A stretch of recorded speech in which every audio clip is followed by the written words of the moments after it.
The wild नाम से अगर एक बुक पढ़ रहा हूँ तो उसके जितने भी पेजेस होंगे वो एनिमल से रिलेट ही करेंगे, नेचर से रिलेट करेंगे, उससे हटके वो नहीं होगा वो आपका। तो उसी तरीके से हम लोग सीधा सीधा वेबसाइट को बोलते हैं अपना collection of the multiple pages, वो हमारी कहलाती है वेबसाइट आपकी। ठीक है, तो अब एक वेबसाइट है जो हम लोग कहाँ कहाँ पे कर सकते हैं, जैसे अपने बिजनेस प्रमोशन के लिए कर सकते हैं, एंटरटेनमेंट के लिए कर सकते हैं, या फिर किसी तरह के नॉलेज पर्पज से कर सकते हैं। ठीक है ना, तो इन सब चीज़ों में हम लोग अपनी वेबसाइट का यूज़ कर सकते हैं। ब्लॉग के लिए कर सकते हैं हम लोग अपना वेबसाइट का यूज। ठीक है ना, तो उन सब चीज़ों में होता है आपका। ठीक है ना, अब यहाँ पर हम लोगों को समझना पड़ेगा सबसे पहले कि जो हमारा कीवर्ड दिया हुआ है आपका वेबसाइट डिजाइनिंग, इसका पूरा मतलब हमारा क्या होता है आपका। तो www हो गया आपका वेब, और आपका जो साइट का मतलब मैं बोलूँ तो वो हो गया आपका वेब पर एक प्रोजेक्ट आपका, और डिज़ाइनिंग मतलब क्या हो गया कि जहाँ पर आप अपने पेज को डेकोरेट वगैरह करोगे अपना, तो उसका पार्ट हो जाता है आपका डिज़ाइनिंग का आपका। ठीक है, तो यहाँ पर दो तरीके से चीज़ें डिज़ाइन होती हैं, एक स्टैटिक मोड में और एक लॉजिकल मोड में आपका। स्टैटिक मतलब क्या हुआ कि भाई मैंने H1 में कुछ लिखा, कुछ भी मैंने लिखा उसको मैंने कलर वलर कर दिया, वो हो गया स्टैटिक आपका। लॉजिकल डिज़ाइन क्या होता है, डिजाइनिंग पैटर्न, कि जैसे आपने एक मार्कशीट बना रहे हो तो हमने क्या बोला कि भाई बंदा आएगा, इसमें नंबर डालेगा, क्लिक करेगा तो पहले उसका टोटल निकलेगा, फिर परसेंटेज आएगी, फिर ग्रेड आएगी। तो यहाँ पर जो डिजाइनिंग का पर्पस होता है वो दो तरीके से हम लोग लेके चलते हैं, स्टैटिक डिजाइनिंग और आपका लॉजिकल डिजाइनिंग पैटर्न आपकी। ठीक है ना, तो स्टैटिक मतलब हो गया कि जहाँ पर हम लोग HTML और CSS की बात कर रहे हैं, और लॉजिकल का मतलब हो गया जहाँ पर हम लोग जावास्क्रिप्ट की बात कर रहे हैं आपका। ठीक है, डेवलपमेंट की बात करें सीधी सीधी अपनी। सेकंड चीज अगर हम लोग समझे यहाँ पर हमारा अपना कि हमारे पास दो वर्ड होते हैं हमारे पास में, डिजाइनिंग और डेवलपमेंट। इन दोनों में अंतर समझ में आता है? Designing and development. तो डिजाइनिंग का हम लोग मतलब ये भी कहते हैं कि जो फ्रंट एंड वाला पार्ट होता है उसे हम लोग डिजाइनिंग बोलते हैं, और बैक एंड के पार्ट को हम लोग डेवलपमेंट बोलते हैं। बैक एंड में एक्चुअली में क्या क्या आता है वो बात जानते हो आप लोग? बैक एंड का पार्ट का मतलब में क्या क्या आता है बैक एंड में आपका? पाइथन PHP वो एक बैकएंड का पार्ट हो गया, वो सर्वर साइड पार्ट हो गया। लेकिन डेवलपमेंट को अगर हम लोग थोड़ा सा और गौर से देखें तो डिजाइनिंग का मतलब होता है कि भी किसी भी प्रोडक्ट का आपको एक UI और एक UX तैयार करना होता है। सबसे पहले UI UX समझते हो? यूजर इंटरफेस और यूजर एक्सपीरियंस, दोनों में अंतर?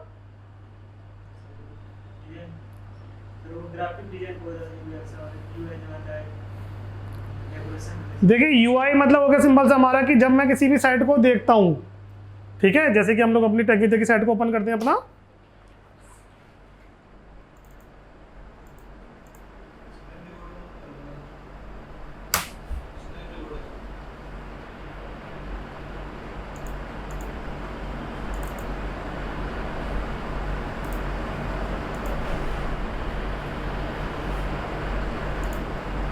देखिए आप यहाँ पर अगर हम लोग चीज़ों को देखें तो सबसे पहले हम लोग इसका UI चेक करें अगर हम लोग अपना, तो UI हमसे क्या कहता है कि भाई आपकी वेबसाइट दिख कैसे रही है, कलर कॉम्बिनेशंस क्या है, हर एक चीज़ आपके अलाइन में है, कोई इधर उधर तो नहीं भग रही है, तो वो तो हो गया आपकी UI का पार्ट। ठीक है ना, लेकिन अगर आपका UI अच्छा है लेकिन अगर आपका UX बेकार है तो आपकी वेबसाइट बनने का कोई फायदा नहीं फिर होगा हमारा। अब UX इसमें क्या कहता है कि जब मैं अपनी साइट्स पर आता हूँ तो भाई मेरा कॉन्टैक्ट अस मुझे यहाँ पे साफ दिख रहा है। अगर ये कॉन्टैक्ट अस कहीं और होता तो वहाँ मुझे ढूंढने में परेशानी होती, सर्च करने में प्रॉब्लम होती।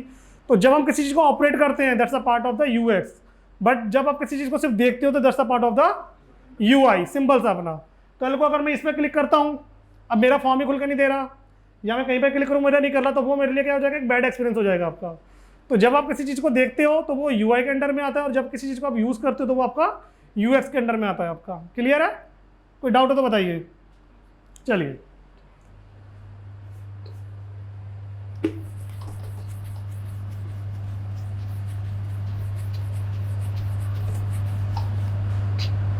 इसको पॉज करते हैं।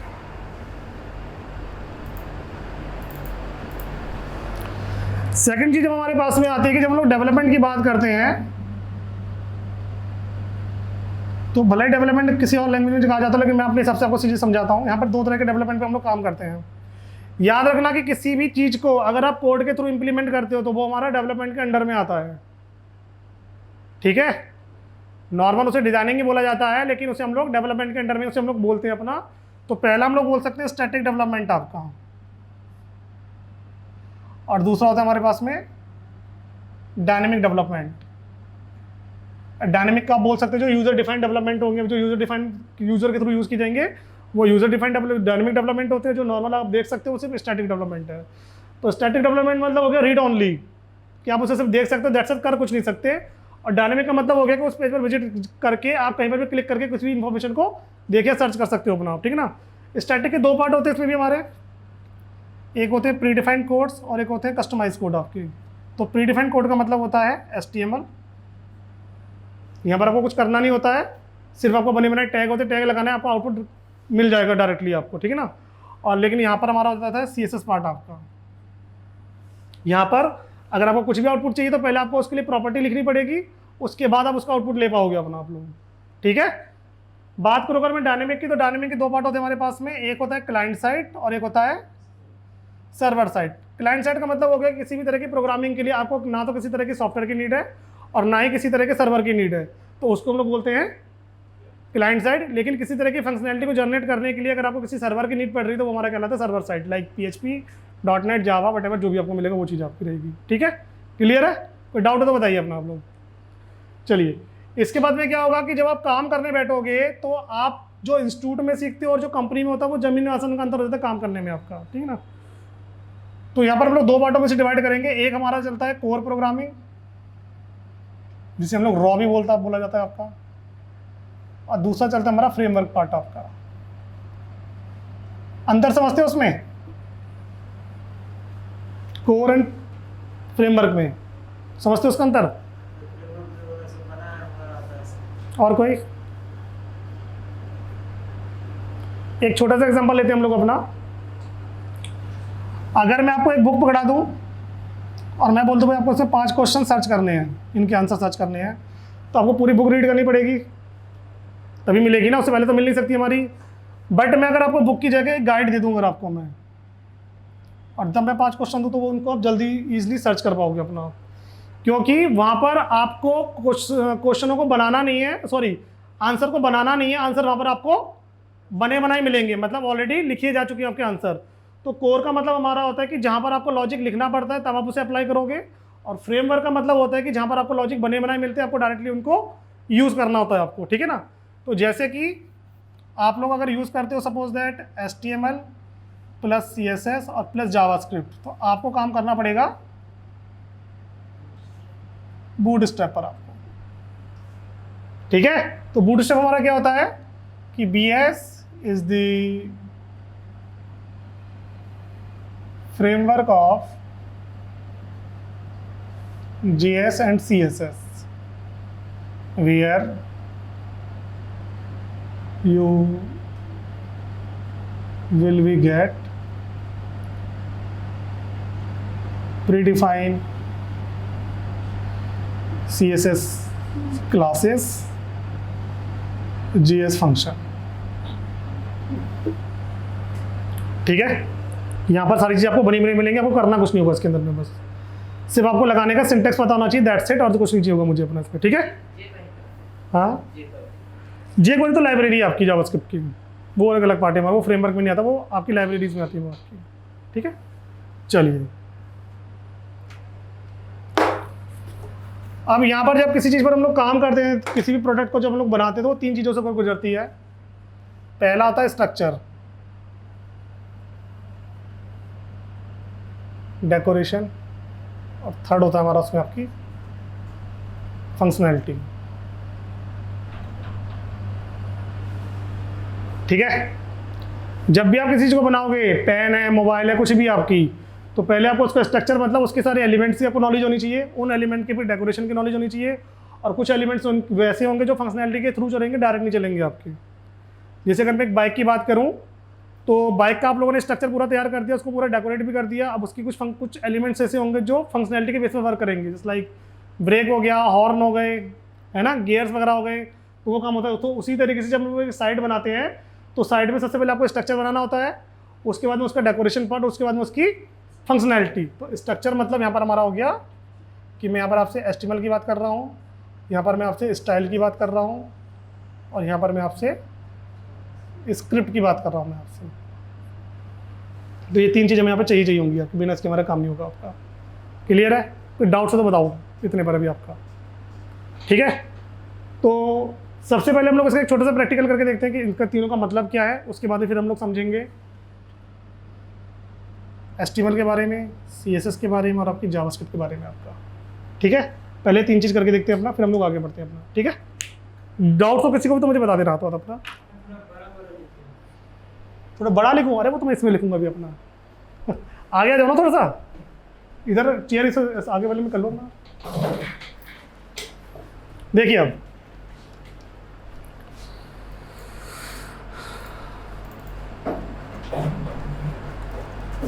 तो जो चीज़ें मैं बनाने जा रहा हूँ आप लोगों को उसकी नॉलेज नहीं है, मैं सीधा आपको एक वर्किंग फ्लो समझा रहा हूँ कि एक्चुअल में वेबसाइट का फ्लो क्या होता है काम करने का। तो कोडिंग आप लोगों को समझ में नहीं आएगी अभी अपनी, क्योंकि मैंने आपको पढ़ाया नहीं तो आपको समझ में क्या आएगी, है ना। तो सिर्फ हम लोग यहाँ पे एक सिंपल सा वर्क फ्लो समझ रहे हैं कि वर्क फ्लो हमारा होता कैसे आपका। तो साइट सबसे पहले क्या कहती है कि आपको अपने उसका एक स्ट्रक्चर बनाना पड़ेगा अपना। ठीक है ना, जैसे अगर मैं कोर की बात करूँ, यहाँ पे कोर पे काम कर रहा हूँ थोड़ा सा अपना। तो कोर कहते हैं कि आपको सिंपल सा भी HTML लिखिए अपना आप, और H3 में मैंने यहाँ पे पास कर सपोज अपनी web services.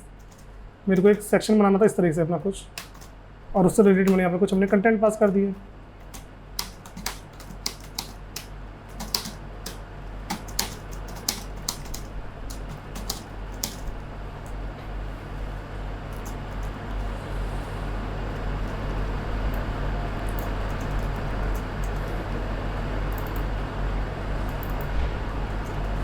Graphic, SEO services, और एक ले लेता हूँ यहाँ पे आपका GST सर्विस आपकी। तो यहाँ से आप देखेंगे ये हमारा बन गया सेक्शन का एक स्ट्रक्चर आपका। ठीक है, दैट्स माय स्ट्रक्चर। अब स्ट्रक्चर के बाद हमारा दूसरा काम है इसका डेकोरेट करना आपका, कि आप इसे सजाओगे कैसे, मतलब प्रॉपर एक तरीके से दिखाना पड़ेगा, इसका UI बनाना पड़ेगा आपको। तो हम लोगों ने यहाँ पे क्या करा, सबसे पहले मैं गया ऊपर और मैंने यहाँ पे लगाया अपना एक स्टाइल का टैग आपका। ठीक है, स्टाइलिंग करने के लिए आपका, और स्टार लगा के मैं यहाँ पे कर देता हूँ आपका बॉक्स साइजिंग, बॉर्डर बॉक्स, और मार्जिन 0, एडिंग 0, इस तरीके से आपका ये। इसके बाद मैंने बोला कि ये पूरे के पूरे मैटर को मुझे एक सेक्शन में दिखाना, तो मैं यहाँ पर एक सेक्शन क्रिएट कर लेता हूँ अपना, और उस सेक्शन की जो विड्थ होगी वो रहेगी हमारी 100%, लोड लेफ्ट, और पैडिंग हमारी 1% एंड हमारी 5%, और एक बैकग्राउंड दे दो उसमें अपना।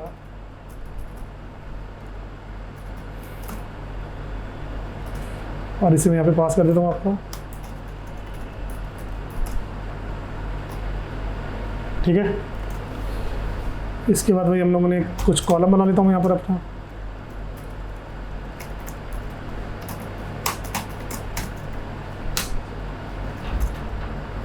बाद में दे देंगे तो लगे मुझे।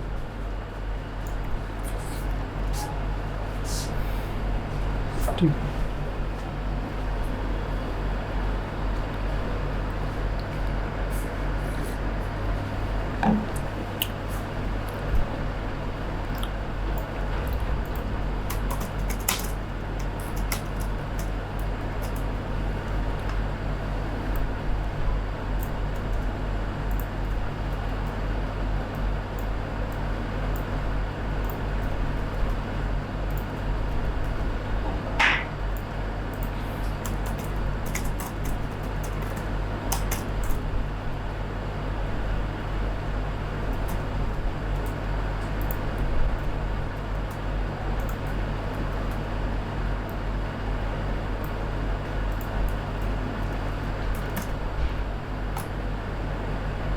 ठीक है, ये मेरे एक सेक्शन का UI बन के तैयार है आपका।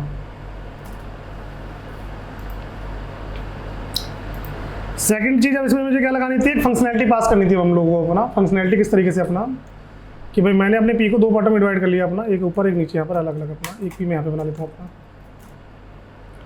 ठीक है, और यहाँ से एक ID बनाओ W, डिस्प्ले कर देता हूँ मैं इसका नन अभी आपका।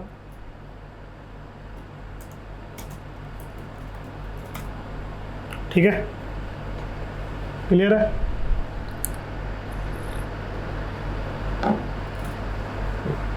अब हमसे क्या बोला गया भाई, नीचे एक बटन दे दिया आपका रीड मोड।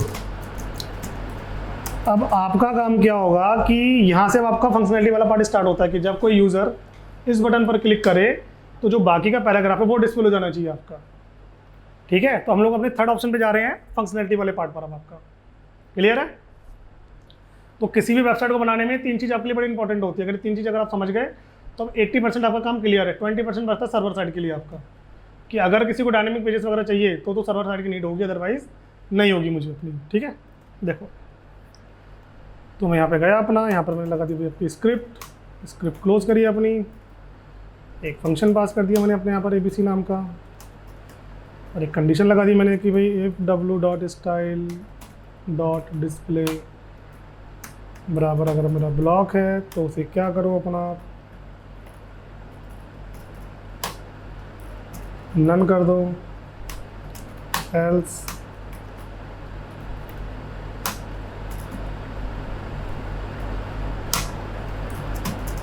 ब्लॉक कर दो। और इस फंक्शन को हमने पास कर दिया अपने इसके साथ विद इवेंट। तो मैं यहाँ पे लिख देता हूँ भाई अपना ऑन क्लिक बराबर आपका ये चीज़।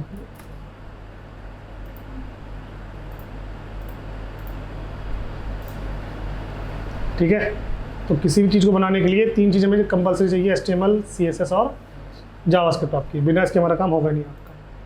क्लियर है? कोई डाउट हो तो बताइए।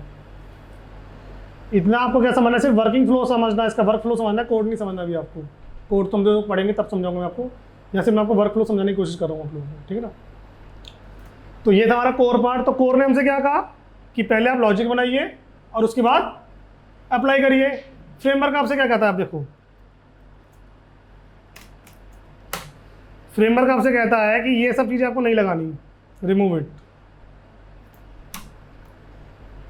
ठीक है, ये कोई भी चीज़ आपको नहीं लगानी है अपने को बिल्कुल भी, ये नॉर्मल हो जाएगा। अब आपको करना क्या, सिंपल सा गूगल पे जाइए और यहाँ पे आपको लिखना है बूटस्ट्रैप।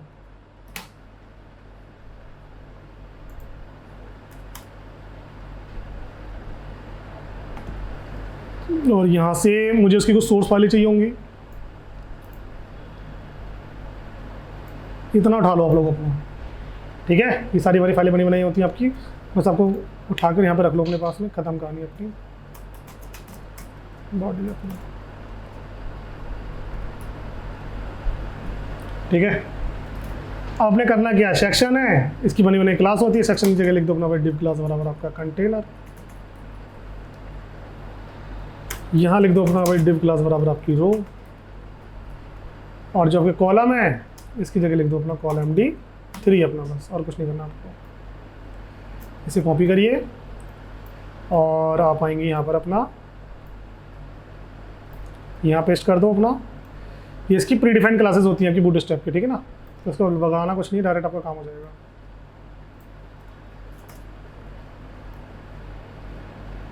हो गया अपना, ना कुछ मेहनत करनी पड़ी ना कुछ करना पड़ा मुझे अपना। ठीक है ना, सेकंड में काम हो गया अब आपका इसके अंदर है। और मुझे वो वाला काम भी करना था अपना, तो यहाँ पर अपने क्लास पास कर दो अपनी आप कॉलैप्स नाम की। ठीक है, और इसी में मैं अपनी जावास्क्रिप्ट भी ऐड ऑन कर देता हूँ मैं। तो यहाँ पर इन सबको हटा देते हैं हम लोग अपना, तो डेटा टॉगल कर दो इसमें अपना कॉलैप्स, और डेटा टारगेट में दे दो अपना #w अपना।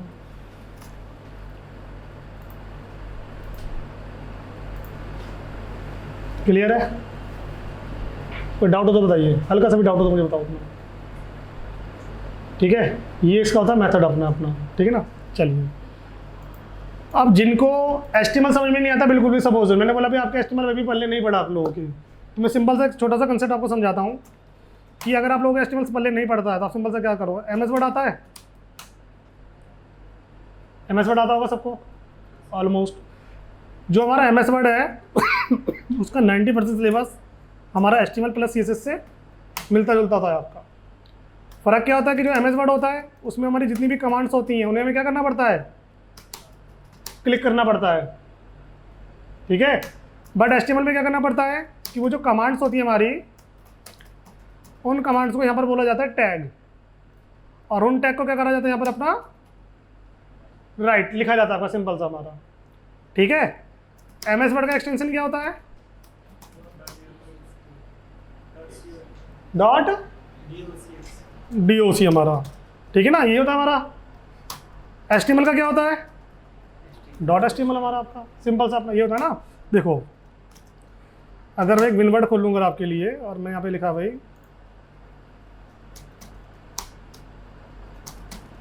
हेलो टैग विद्या, इस टैग विद्या को मुझे बोल्ड और इटैलिक करना, तो मैं क्या करूँगा, सिलेक्शन करके बोल्ड और अंडरलाइन, खत्म कहानी। ये हो गया आपका प्री डिफाइंड वर्क, मतलब आप डायरेक्टली कर सकते हो। बट इसी चीज़ को अगर आपको HTML के थ्रू करना हो तो मैं सबसे पहले क्या करूँगा, एक नोटपैड ओपन करूँगा, क्योंकि HTML को लिखने के लिए कोई हमारे पास में कोई सॉफ्टवेयर नहीं होता, उसके लिए सिंपल सा नोटपैड होता है आपका, ठीक है ना। और नोटपैड एक ऐसी चीज़ होती है जिसके थ्रू आप इसको किसी भी सॉफ्टवेयर में कन्वर्ट कर सकते हो अपना, सिर्फ एक्सटेंशन चेंज करके। अगर आप एक्सेल्स करोगे तो ये एक्सेल में कन्वर्ट हो जाएगी, डॉक्स करोगे तो ये वर्ड में कन्वर्ट हो जाएगी। तो हमने क्या करा, सिंपल से यहाँ पे गए और यहाँ रखा हम लोगों ने, हमने लिख दिया भाई abc.html आपका, ठीक है। आपने यहाँ पे क्या लिखा अपना, हेलो टैग विद्या अपना लिखा, ये आ गया अपना। हमें क्या करना, बोल्ड करना था, यहाँ जाएंगे, इसके आगे क्या करना है आपको, सिर्फ B लगा देंगे हम लोग अपना,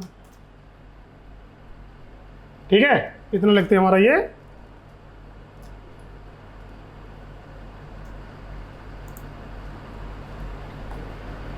हो गया। अंडरलाइन करना है, U लगा दो अपना, आप लो हो गया काम आपका। चीज़ें वही हमारी, वहाँ पर आपको क्लिक करना पड़ रहा था, यहाँ पर मुझे वो करना पड़ रहा है अपना, बस अब कोई फर्क नहीं अपने पास में, ठीक है। तो सबसे पहले हम लोग HTML की कहानी को समझते हैं कि HTML की कहानी हमसे क्या कहती है आपसे, है ना। पहले HTML समझते हैं हम लोग अपना। देखिए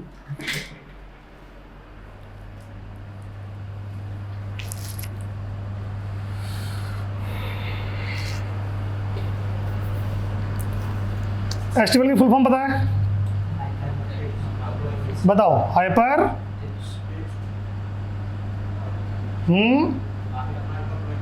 इस लाइन का मतलब पता है आप लोगों को, इस लाइन का मतलब पता है, इसे बोलते हैं जनरल नॉलेज। अभी प्रोफेशनल नॉलेज ले लेते हैं अब। हाइपर टेक्स्ट मार्कअप, इतने का मतलब पता है क्या होता है ये?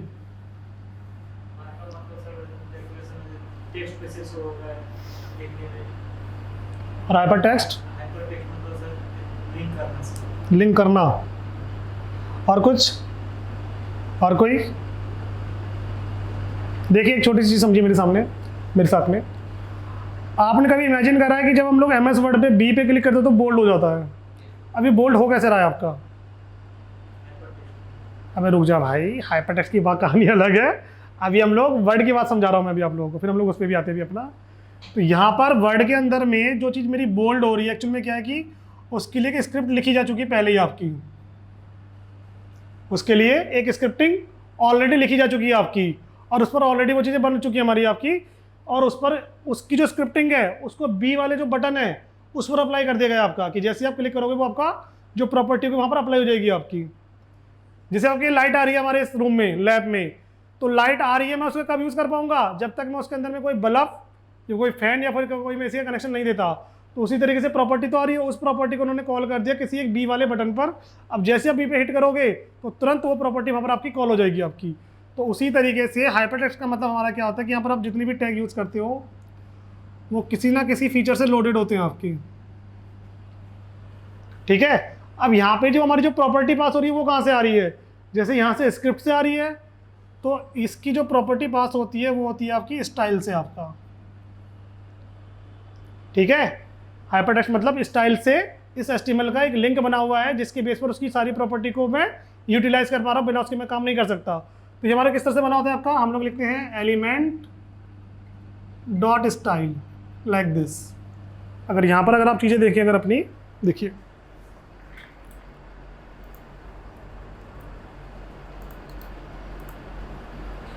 देखो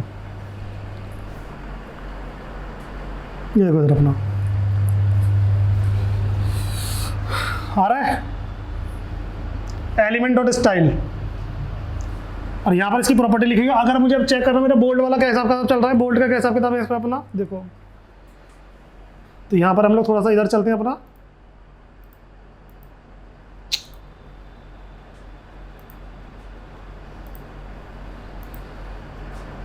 देखो अब यहाँ पे दिखाई दे रही है आपको बोल्ड की प्रॉपर्टी, दिख रही है ना, क्या है, फॉन्ट वेट बोल्ड। ये कहाँ पर, ये कहाँ से लिंक हो रहा है, स्टाइल से। तो जितने भी हमारे एलिमेंट्स हैं वो स्टाइल नाम के प्रॉपर्टी के साथ में लिंक अप है आपका, और ये उसकी प्रॉपर्टी है। जब इस प्रॉपर्टी के यहाँ पे कॉल किया जाता है तो उसको कुछ इस तरीके से लिखा जाता है। तो ये वाली प्रॉपर्टी यहाँ पर कॉल हो रही है वो आपकी। अगर मैं इसे डिसेबल कर दूँ,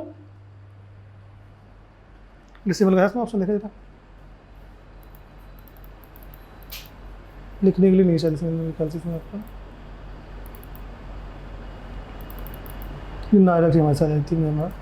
ठीक है ना। तो ये हमारा पर्पस होता है कि जो हाइपर टेक्स्ट का मतलब है कि इसमें जितने भी आपके टैग आ रहे हैं वो स्टाइल नाम की उससे लिंकअप है आपके, और उसी की प्रॉपर्टी को मैं यहाँ पर इजिली यूज कर पा रहा हूँ आपका। ठीक है, पहली चीज आपकी। सेकंड चीज हमारी इसके आती है इसके अंदर में आपका, सेकंड चीज समझते हैं। पहले हम लोग एचटीएमएल के बारे में समझते हैं, बाकी चीज बाद में समझेंगे। एचटीएमएल जो दो चीजों पे वर्क करता है आपका, एक होता है टैग और एक होता है आपका एट्रीब्यूट।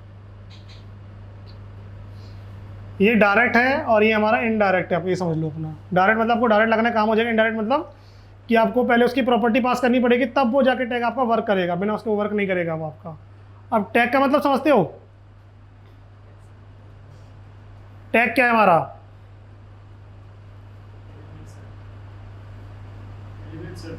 एलिमेंट तो हमारा वो पूरा है जो हम लोग यूज करते हैं। अगर मैं एक H1 लिखता तो वो हमारा पूरा एक एलिमेंट टैग होता है वो आपका। प्री डिफाइंड टैग एक्चुअल में हमारा क्या होता है, अगर मैं इसका छोटा सा डेफिनेशन अगर मैं आपको दूं, tag is a short name of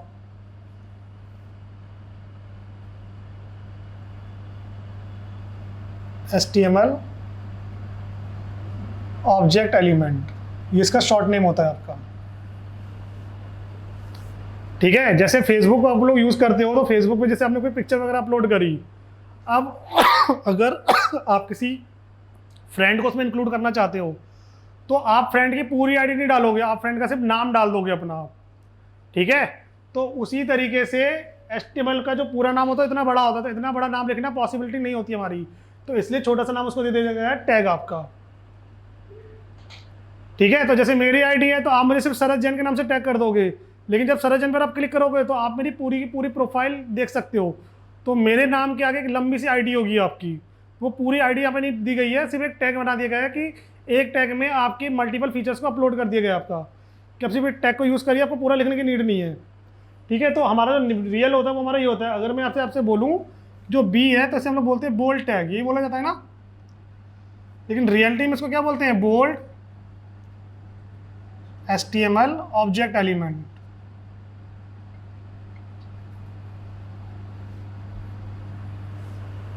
HTML समझ में आता है भाई, हमारी एक लैंग्वेज है। एलिमेंट समझ में आता है कि उसका पार्ट है। अब ये ऑब्जेक्ट क्या है यहाँ पर हमारा, ये ऑब्जेक्ट, इसको ऑब्जेक्ट क्यों बोला जाता है पता है? ऑब्जेक्ट का मतलब क्या होता है कि जब आप किसी चीज़ को किसी अदर रेफरेंस के थ्रू यूज़ करते हो, मतलब अगर आप एक चेयर यूज़ कर रहे हो तो वो आपका एक ऑब्जेक्ट है, आप फैन यूज़ कर रहे हो तो वो आपके लिए क्या ऑब्जेक्ट है आपका। ठीक है ना, तो जब कोई लैंग्वेज किसी दूसरी लैंग्वेज को क्रॉस करती है उसके पार्ट से एलिमेंट, तो वहाँ पर वो एज अ ऑब्जेक्ट कॉल होगा, डायरेक्ट कॉल नहीं हो सकता आपका। तो मैंने आपसे बोला कि मेरे जो स्टाइल है आपका, तो वहाँ पर लिखा हुआ है कुछ इस तरीके से आपका,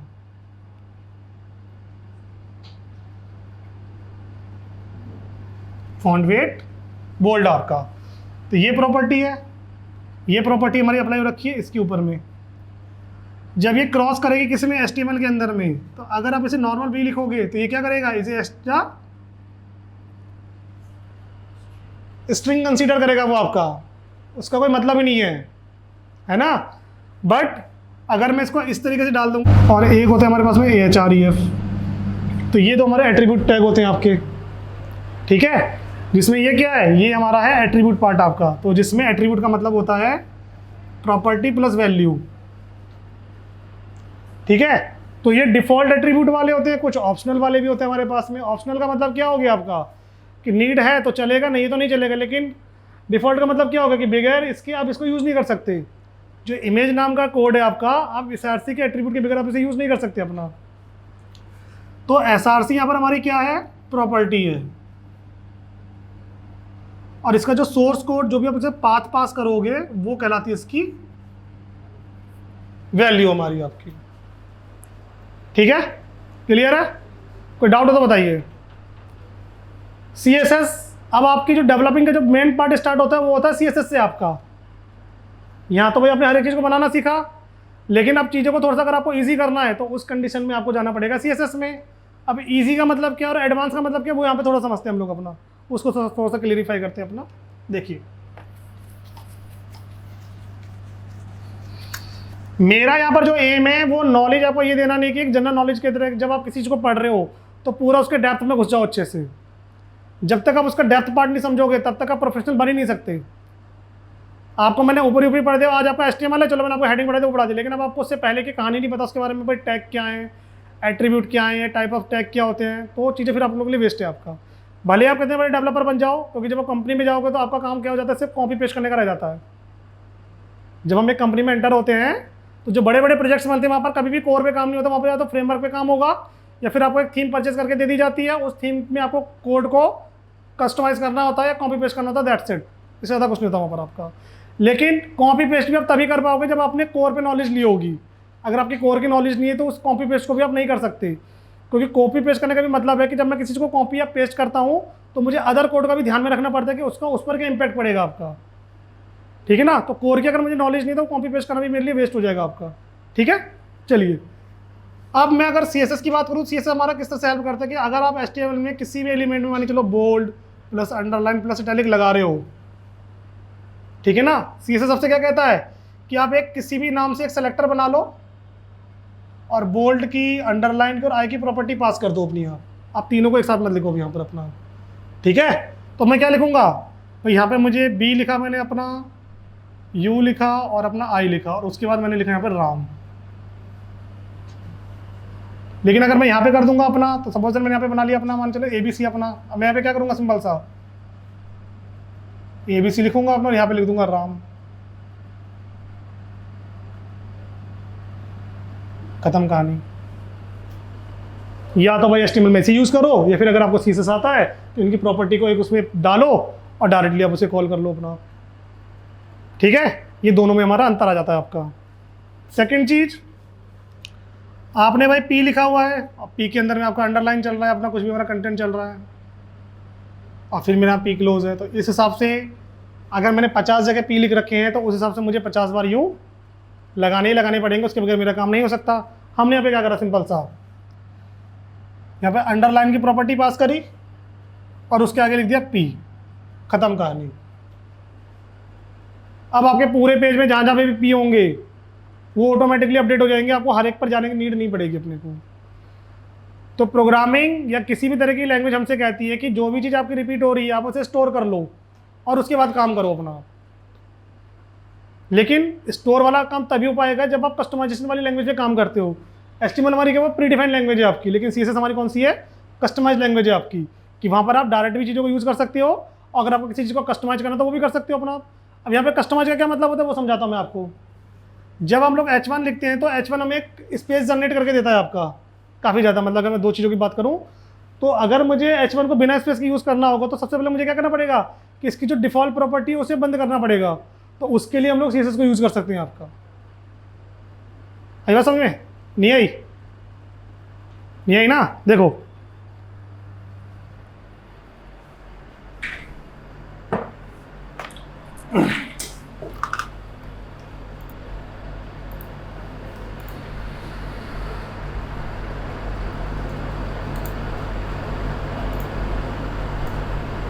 जैसे यहाँ पे लिखा मैंने H1, hello PHP, then H1, again H1, hello Java. ये HTML है, मतलब मैं प्री डिफाइंड टैग पर काम कर रहा हूँ मैं अपना, मतलब इसकी प्रॉपर्टी ऑलरेडी लिखी जा चुकी है आपकी। गैप आ रहा है, चेक करें कितना गैप है। स्टार्ट और एंड में 0 पॉइंट इतने का हमारा गैप दे रहा है मुझे अपना, ये रिटर्न कर रहा है अपने को, है ना। हमें क्या करना है कि इसकी जो प्रॉपर्टी उसको हटाना है, मतलब जो मार्जिन वाली प्रॉपर्टी उसको रिमूव कर देना है आपने, सिंपल सा। मैं क्या करूंगा, यहाँ पर मैं जाऊंगा स्टाइल लिख दूंगा यहाँ पर अपना, H1 लिख दूंगा, मार्जिन 0, खत्म कहानी। आई बात समझ में? तो इसलिए CSS को क्या बोला जाता है, कस्टमाइज लैंग्वेज बोला जाता है कि आप यहाँ पर नया बना भी सकते हो, अपना नया नाम का टैग बना सकते हो, या फिर जो बने बनाए टैग है आप उनकी प्रॉपर्टी को भी कस्टमाइज कर सकते हो अपना आप। अब नए नाम का क्या मतलब यहाँ पर आपका, वो भी समझ लेते हैं हम एक बार। भाई जैसे आपने यहाँ पर U लगाया, B लगाया और आपने यहाँ पे लगाया I अपना, हेलो वर्ल्ड लिखा मैंने यहाँ पर अपना, ठीक है। तो भाई 3 चीज़ मुझे बार बार लगानी पड़ रही है। यहाँ पर हम लोगों ने क्या करा अपना, क्या नाम है आपका, श्याम। देखो शाह नाम से हमने सेलेक्टर तैयार कर लिया यहाँ पर आपका, ठीक है ना। और उसके अंदर हमने कुछ प्रॉपर्टी पास कर दी, just like font weight bold, या टेक्स्ट डेकोरेशन अंडरलाइन आपकी, या फिर आपका फॉन्ट स्टाइल इटैलिक, ठीक है। अब मैं क्या करूँगा यहाँ पर, भाई इनको हटा देता हूँ, ये लेकर ज़्यादा कॉम्प्लिकेटिव हो जाएंगे आपके लिए। तो मैं यहाँ पर शाह लिख दूंगा अपना, और शाह को मैं यहाँ पर बंद कर दूंगा, बन गया आपके नाम का टैग, ठीक है। तो डेकोरेशन को अगर आप कम कोड में कस्टमाइज करना चाहते हो तो उसके लिए आपको CSS आनी चाहिए। बिना CSS के आप अपने कोड को कम नहीं कर सकते अपना। क्लियर है, कोई डाउट हो तो बताइए, ठीक है। पहली चीज़ हमारी आपकी। और HTML की जो पहली क्लास लूँगा वो मैं आप लोगों की कल से लूँगा मैं आप लोगों की, जिसमें मैं आपको काफ़ी सारी चीज़ें समझा दूँगा मैं आप लोगों को अपना। आज का वाला पार्ट समझते हैं अभी हम लोग अपना। इतना क्लियर है, कोई डाउट हो तो बताइए अपना। अब सेकंड कहानी क्या कहती है कि अगर आप किसी चीज़ को फंक्शनैलिटी प्रोवाइड करवाना चाहते हो तो उस कंडीशन में आपको जावास्क्रिप्ट पे मूव ऑन करना पड़ेगा अपने को, कि बिना जावास्क्रिप्ट की वो चीज़ मेरे लिए पॉसिबिलिटी नहीं है आपकी, ठीक है ना। तो सपोज अगर किसी ने बोला भाई एक काम करिए, आप यहाँ पर इनपुट के 2 बॉक्स बना लो अपना, आप इनपुट टाइप टेक्स्ट और प्लेस होल्डर में डाल दिया भाई हमने उन्हें एंटर क्वांटिटी, और एक और बनाया भाई हम लोगों ने बोला भाई इंटर रेट, और एक और हमने बनाया यहाँ पे हमने लेना उसका टोटल। तो ये हम लोगों ने क्या करा इसमें आपका HTML में से बना दिया आप लोगों ने अपने इसे, ठीक है ना। CSS में इसे डेकोरेट कर देंगे। लेकिन अब आपका काम क्या होगा कि जावास्क्रिप्ट के थ्रू इन चीज़ों को अगर आपको एक्टिवेट करना है,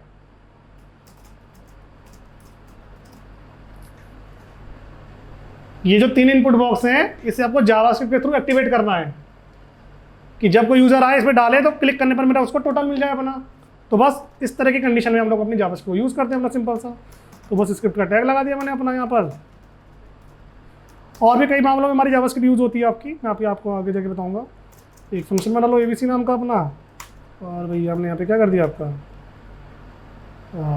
इनकी एक ID दे दो अपनी आप, ID W1 दे देता हूँ मैं अभी इनको, ID W2 दे देते हैं अभी फ़िलहाल अभी, और ID W3 दे देता हूँ मैं फ़िलहाल अभी अपने यहाँ पे, ठीक है ना।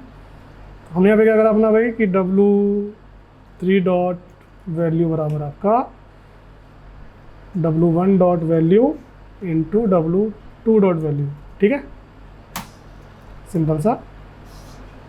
और इस फंक्शन को मैं यहाँ पे कॉल कर लेता हूँ अपना ऑन क्लिक बराबर हमारा ABC,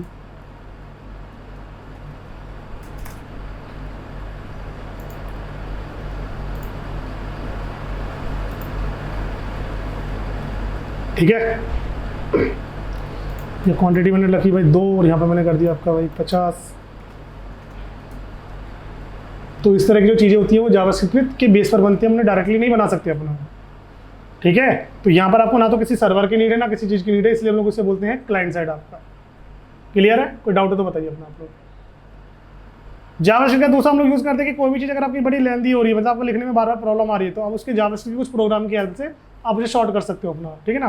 फॉर एन एग्जाम्पल हमने बोला भाई आपको एक सेलेक्ट ऑप्शन बनाना था चूज ईयर का आपका। अब मुझे ऑप्शन बोला गया आपसे कहाँ से कहाँ तक आपका 1970 से लेकर 2020 तक आपको बनाना था। तो इतने पर तो मुझे बहुत सारे ऑप्शन लिखने पड़ेंगे, 1970 1 2 3 4 मतलब 40-50 बार लिखना पड़ेगा आपका।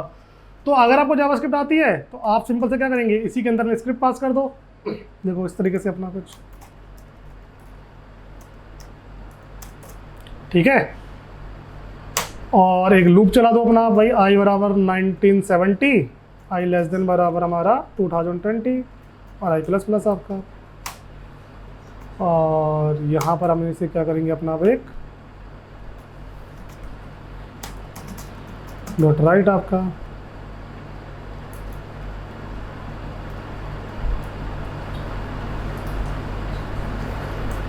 हो गया अपना काम, खत्म काम।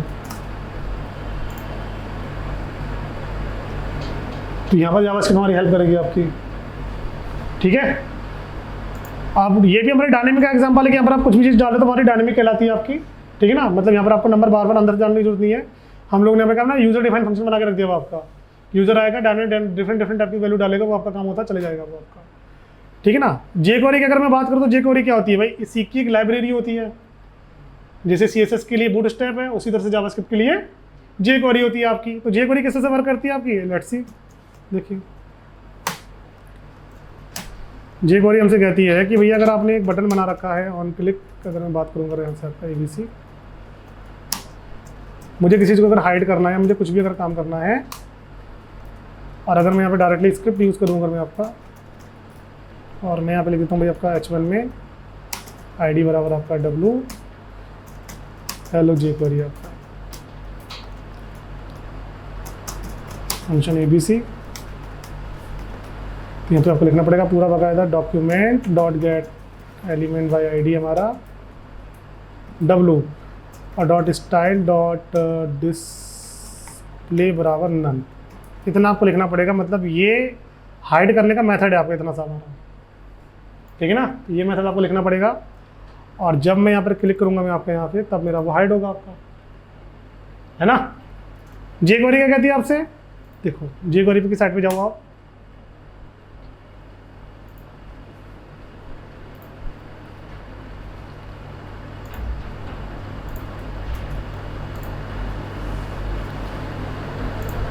और हीवर से कॉल कर लो अपना स्क्रिप्ट SRC बराबर आपका लाइक दिस,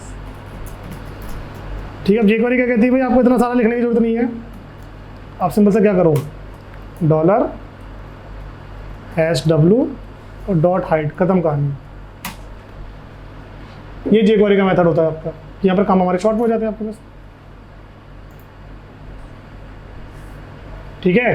तो याद रखना कि आपको जो अपना टैलेंट दिखाना होता है वो सिर्फ एग्जाम हॉल में दिखाना होता है आप लोगों को। पहली चीज़ तो कि बड़े बड़े क्वेश्चन लॉजिक के साथ लिखेंगे तभी हमें नंबर पाएंगे, लेकिन कंपनीज में आपका कोर पार्ट कोई यूज़ नहीं करता। वहाँ पे सारे काम आपके ट्रिक्स के बेस पर चलते हैं आपके, कि प्रोग्रामिंग में अगर आप ट्रिक लगाना जानते हो तो आप सक्सेसफुल हो, वरना एक प्रोग्राम को बनाने में अगर आपने 4 दिन लगा दिए तो काम फिर आपका बेकार है आपका। आ रही बात समझ में। तो कंपनीज क्या जाती है कम टाइम में अच्छा काम, तो वो कहती है कि बने बनाए पे अच्छा है से आप उसे बना के रखो पहले से, या फिर कुछ इसका कुछ दूसरा सॉल्यूशन ढूंढो। ऐसे में काम करेंगे, कल को कुछ और प्रोजेक्ट आके फिर तो हम लोग ये सब करते रह जाएंगे अपना। तो उनको चाहिए होता है एक फिक्स सॉल्यूशन आपका, ना कि बार बार आप उनको करते बैठते रहो अपना, ठीक है। आई बात समझ में। तो दिक्कत है तो बताइए आप लोग अपना। तो ये सारी चीज़ें चलेंगी हमारी वेबसाइट डिजाइनिंग एंड डेवलपमेंट में आपका, जहाँ पर हम चीज़ों को बिल्कुल जीरो से लेकर चलेंगे, बिल्कुल स्क्रैच से आपका। कि सबसे पहले आप समझेंगे, जैसे HTML मैंने आज आप लोगों को बताया, टैग के बारे में समझाया। अब नेक्स्ट क्लास में आप समझेंगे टाइप ऑफ टैग कितने होते हैं, उनको लगाने के क्या क्या तरीके होते हैं, ठीक है ना। ब्लॉक टैग क्या होता है, इनलाइन टैग क्या होता है, इन और हमारे कंटेनर टैग क्या होते हैं, नॉन कंटेनर टैग क्या होते हैं, एट्रीब्यूट टैग क्या होती है, सब चीज़ें क्या होती हैं। फिर जब एक HTML फाइल बनती है तो उसका स्ट्रक्चर कैसे लिखा जाता है, हर एक स्ट्रक्चर का मतलब क्या होता है। उसके बाद में आप पेजेस बनाना स्टार्ट करते हैं अपना, ठीक है। तब जाके हमारा HTML प्रॉपर तरीके से स्टार्ट होगा आपका। तो ये तो सिर्फ हमारा एक डमी कंटेंट था, एक डेमो पर्पस था, जहाँ पर मैंने चीज़ों को समझाया कि एक्चुअली वेबसाइट क्या होती है और किस लॉजिक पर वो आपका काम करती है, ठीक है। अब आप लोगों के मन में रत्ती भर भी क्वेरीज हो किसी भी चीज़ से रिलेटेड, तो वो मुझसे पूछ सकते हो आप लोग अपना। मतलब कुछ अगर कन्फ्यूजन होती है ना कभी कभी माइंड में कि ऐसा था, ऐसा होना चाहिए कुछ भी, तो वो चीज़ मुझे बताओ आप लोग अपना।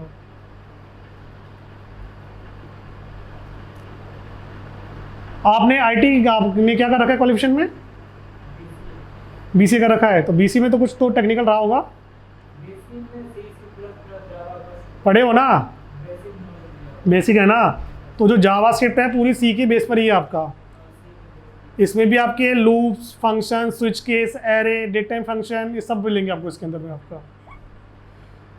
तो जो प्रोग्रामिंग है, प्रोग्रामिंग का कंसेप्ट सेम रहता है, बस उनको लिखने के तरीके बदल जाते हैं आपके, ठीक है। 2 और 2 4 यहाँ पे हैं, तो 2 और 2 4 अमेरिका में भी होंगे, तो कोई अलग चीज़ नहीं होगी आपकी। बट होता क्या कि जैसे एरे हम लोग जावास्क्रिप्ट में प्रिंट करने के अलग तरीके होते हैं। अगर मैं बात करूँ जावास्क्रिप्ट की, तो वेर एक्स बराबर वहाँ पर हमें एरे कुछ इस तरीके से लिखने पड़ते हैं, ठीक है। PHP की बात करूँ तो $x बराबर आपका, और वहाँ पर हमें एरे कुछ इस तरह से डिफाइन करने पड़ते हैं, काम वही है, बस लिखने के तरीके अलग हो जाते हैं आपके, चाहे आप कुछ भी काम करो अपना आप लोग। सी में कुछ अलग फंक्शन होगा इसका लिखने का आपका, ठीक है ना। अब इसके एडवांस वर्जन में जाओगे, वहाँ पर आपको अलग चीज़ें होंगी। तो काम वही है, काम में कोई वो नहीं है, लेकिन उनके पास लिखने के तरीके अलग हो जाते हैं और कुछ नहीं है, आपको चीज़ें सेम रहती हैं आपकी, चीज़ें कभी नहीं बदलेंगी आपकी, ठीक है ना। तो ये सब चीज़ें रहेगा हमारा इसके अंदर में। और लास्ट में हम लोग क्या करेंगे, एक फोटोशॉप पे भी हम लोग काम करना सीखेंगे अपना, जिसमें हम लोगों में लोगोज वगैरह बनाना सीखेंगे अपना, और टेम्पलेट डिजाइन बनाना सीखोगे अपना अपना। क्योंकि जब आप लोग किसी भी क्लाइंट की वेबसाइट वगैरह बनाओगे, तो क्लाइंट ने कहा कि मुझे टूर एंड ट्रैवल की एक साइट बनवानी है, इसका मुझे एक सैंपल दो, तो अब आप कोडिंग में थोड़ी बना के दोगे उसे बार बार। अब बाद में कहेगा मुझे ये पसंद नहीं आ रहा, वो पसंद नहीं आता, तो बार बार कोड भी चेंज नहीं करोगे। तो वहाँ पर हम लोग उसके लिए क्या करते हैं, एक PhD बनाते हैं, जिसे हमें मौका भी बोला जाता है आपका, ठीक है। तो वो बनती है आपके फोटोशॉप के थ्रू आपका।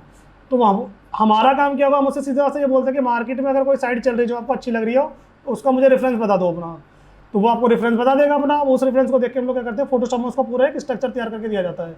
तो जब वो उसको अप्रूव कर देता है, उसके बाद हमारा काम स्टार्ट हो जाता है। तो जब भी एक डेवलपर होता है, तो डेवलपर क्या करता है, उसके लॉजिक तो क्लियर होते हैं, लेकिन वो किसी भी डिज़ाइन को इमेजिन नहीं कर सकता अपना। तो उन चीज़ों के लिए ग्राफिक डिज़ाइनर रखे होते हैं अलग से आपके लिए, कि वो आपको बना के देंगे, आप सिर्फ उनको बनाते हो, अपनी रिक्वायरमेंट बता दो, उस हिसाब से वो आपको बना के देते चले जाएंगे, उसके बेस पर फिर आपको काम करना होता है, ठीक है ना। कि आपने क्लाइंट से मिला, क्लाइंट ने कहा मुझे ऐसे ऐसे चाहिए, वही चीज़ आपने क्या बनाई, डिजाइनर को कभी बताया, डिजाइनर ने आपको पूरा स्ट्रक्चर बना के दे दिया, सर ये ऐसे ऐसे दिखेगा हमारा आपका, और उसके बेस पर फिर हमारा काम स्टार्ट होता है आपका। तो एक डिजाइनिंग PhD अगर आपके पास में है, तो वेबसाइट बनाने में ज़्यादा टाइम नहीं लगेगा आपको, क्योंकि आपकी सोचने की क्षमता खत्म, हमको सोचने डायरेक्ट काम करना है आपको। लेकिन अगर आपके पास में डिजाइनिंग नहीं है, तो सबसे पहले आपको उसको सोचना पड़ेगा, और उसके बाद उसको बनाना पड़ेगा अपने को, ठीक है। इसके अलावा कुछ आपकी क्वेरीज है तो वो मुझे बताओ अपना। आप लोग डेली में जितना भी हम लोग पढ़ेंगे, सब आपको वीडियोस मिलती रहेंगी साथ साथ में, जैसे कि अगर मैं आज भी अगर मैंने पढ़ाया अगर आप लोगों को, तो हम जितने भी हम लोग चैप्टर लर्न करते हैं, साथ साथ में हम लोग उसी वीडियो जरूर बनाते हैं अपना, ताकि आप घर जाके भी आराम से देख सको अपना आप लोग।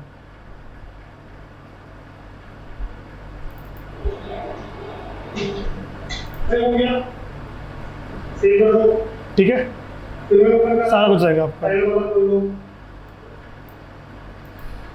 HTML पे काम करोगे, तो जब हम लोग HTML पे सारी चीज़ें सीख जाएंगे, तो हर एक के हिसाब से आपको असाइनमेंट मिलते चले जाएंगे। लाइक आपको इसमें CV बनाना सीखोगे, कैलेंडर बनाना सीखोगे, इनवॉइस बिल की एप्लीकेशन सीखोगे, स्ट्रक्चर बनाना सो कैसे बनता है आपका, ठीक है ना। और टेबल के थ्रू एक छोटी सी टेम्पलेट बनाना सीखोगे अपना। ये सब काम आपको इसमें मिलेगा देखने के लिए आपका। तो जब तक आप किसी लैंग्वेज में सीखने के बाद में अगर किसी प्रोजेक्ट को पे काम नहीं करते हो, तब तक वो लैंग्वेज सिर्फ आपके दिमाग में तो रहेगी, लेकिन पूरी तरह से आप उसे यूज़ नहीं कर पाओगे मतलब कभी भी। और वो दिमाग में कब तक है, जब तक आप यहाँ पर हो, जब तक आप उसकी प्रैक्टिस करो दर्शन, तब तक आपका। तो कभी कभी क्या होता है हमारे सामने कि बहुत से थ्योरी वाले बंदे ऐसे मिल जाते हैं, तो आपको थ्योरी तो बहुत अच्छी बता देंगे, लेकिन जब उनसे बोला जाता है कि सर ये चीज़ मुझे प्रैक्टिकली समझनी, तो वहाँ पर चीज़ें उन लोगों के वो डबाडोल हो जाते हैं अपने। तो मैं अगर आपको अपना पर्सनल एक्सपीरियंस बताऊँ, तो बिफोर टेक विद्या पहले मैं यहाँ पे पढ़ाता था आपका एपटेक में, सेक्टर नोएडा 62 की ब्रांच में आपका एपटेक अरीना में, मैं दोनों बच्चों को हैंडल करता था वहाँ पे। तो जब इससे पहले मैं जिस इंस्टीट्यूट में पढ़ाता था, वहाँ पर हमारी फीस कितनी थी, मुश्किल 7-8 हज़ार रुपये हुआ करती थी आपकी वेब डिज़ाइनिंग की। लेकिन जब मैं एपटेक में गया, तो वहाँ पर वही फीस थी आपकी 70,000। आपका एपटेक हो गया, अरीना हो गया, मैक हो गया, NIT हो गया, बहुत एक्सपेंसिव है आपके ये, ठीक है ना। तो 70,000 के हिसाब से मैंने सोचा भाई कुछ तो चीज़ें पे बढ़िया होंगी आपकी। तो जब मैं वहाँ पर स्टूडेंटों से मिला फर्स्ट टाइम, जब मैंने वहाँ पर चीज़ों को देखा, तो उनके पास में नोट्स बहुत अच्छे बने हुए थे। तो मतलब मैं भी काफ़ी इंप्रेस हुआ, मैंने कहा चीज़ें तुम्हारे अच्छे रख रही हैं। फिर मैंने कहा एक काम करो, मैंने उनको फिगर बना के दिया, मैंने ये चीज़ मुझे बना के दिखा दो, सबने हाथ खड़े कर दिया। मतलब उनका हिसाब किताब क्या कहते, लिखवाया था बहुत कुछ है, लेकिन प्रैक्टिकल के नाम पे हमारे पास में कुछ नहीं है आपका, ठीक है ना। तो चीज़ें यहाँ पर मेरे पास में क्या होगा, सिर्फ 1 या 2% के लिए आपके लिए थ्योरी होगी, बाकी प्रैक्टिकल है आपका। क्योंकि थ्योरी में मैं ज़्यादा टाइम वेस्ट करता नहीं, थ्योरी पर समझाने के लिए भाई इसका मतलब ये दर्शन खत्म का नहीं। क्योंकि कंपनीज में आपको कोई पेपर नहीं देने, आपको सीधा वहाँ पे काम करना होता है। अगर आपको प्रैक्टिकली नॉलेज नहीं है, तो फिर कंपनी में जाके आप करोगे क्या, और कंपनी में क्या चल रहा है, कंपनी में किस तरह की डिमांड होती है, वो सब चीज़ यहाँ पर आपको उसी हिसाब से आपको प्रिपेयर कराई जाएगी आपको, ठीक है ना। लास्ट में आपको एक डोमेन प्रोवाइड करवाया जाएगा, जिसमें आपको प्रॉपर एक वेबसाइट कैसे होस्ट होती है वो आपको समझाई जाएगी। लेकिन एक चीज़ का ध्यान में रखना कि मेहनत में आप लोगों के साथ तभी करूँगा जब आप लोग मेहनत करने के लिए लायक होगे अपना।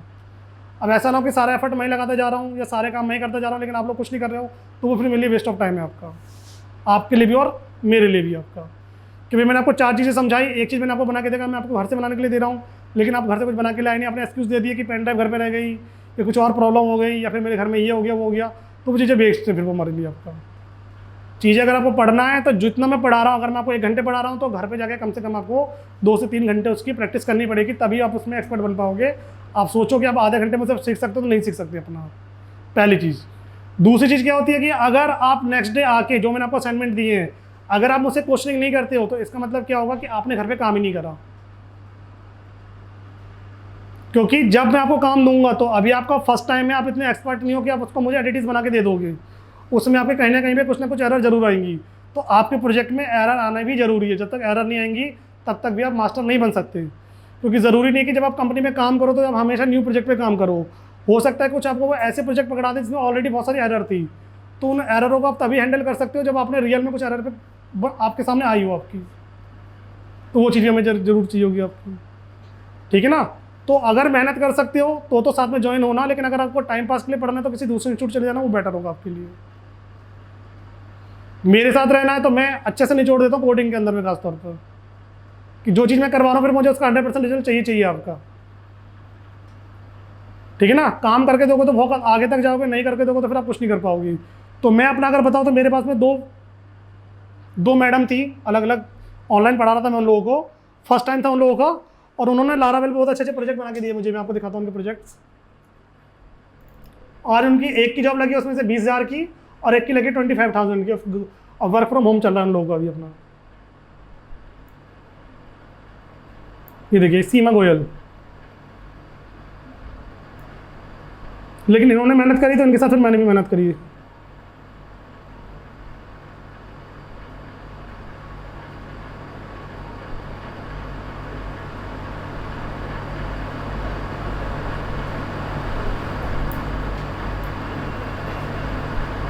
ये रही इनकी वेबसाइट।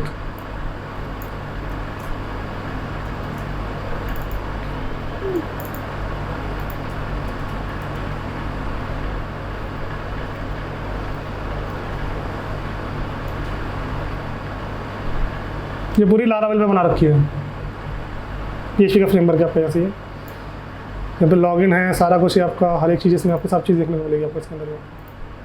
अब हम आपको रजिस्टर कर सकते हो सारा कुछ आपको। तो इन लोगों ने मेहनत करी, तो इनके बीच बीच में कुछ एरर्स आए कि सर हमारी अभी भी चैट इसमें आपकी, यहाँ पर आप देखो कि सर मुझे ये प्रॉब्लम आ रही है कि इसमें दिखा रहे नहीं, लॉगिन वर्क नहीं कर रहा आपका, दिख रहा है ना। तो मेहनत उन लोगों के साथ काम करने में आता है कि जो खुद से काम कर रहे हो। तो हमारा काम क्या होता है कि पहले आपको प्रोजेक्ट बना के पूरा सिखाया जाता है कैसे प्रोजेक्ट बनता है। कि मेरे पास अभी भी, मैं 12 बजे की अगर मैं बात करूँ तो मेरे पास अभी भी प्रोजेक्ट चल रहे हैं अपने, देखिए अपने। तो यहाँ पहले मैं खुद से चीज़ें बना के दिखाता हूँ पहले मैं, उसके बाद में आप लोगों को देता हूँ अब आपको बनाना है। और उसके बीच में अगर कुछ प्रॉब्लम आती है तो उसके लिए गाइडेंस में बैठा हूँ मैं आप लोगों के लिए, ठीक है। इसके अलावा आपकी कोई दिक्कत है परेशान तो वो मुझे बताइए पापा लोग अपना, बाकी मेरे तो यहाँ पर फिनिश होता है अपना।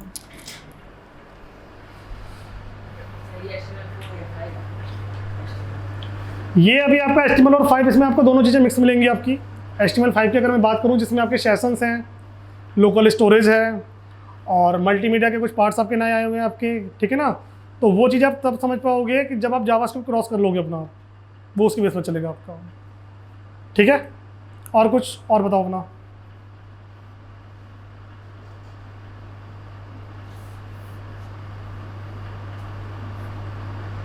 और कुछ किसी की क्वेरी, कुछ प्रॉब्लम है तो वो मुझे बताओ अपना। सपोर्ट के लिए मैं बैठा हुआ हूँ, बट मुझे उस हिसाब से आप लोगों से आउटपुट चाहिए होगा अपना। ये ना हो कि सारी चीज़ें मैं करके दे रहा हूँ, आप लोग कुछ नहीं कर रहे तो वो फिर चीज़ें बेकार है आपका, ठीक है।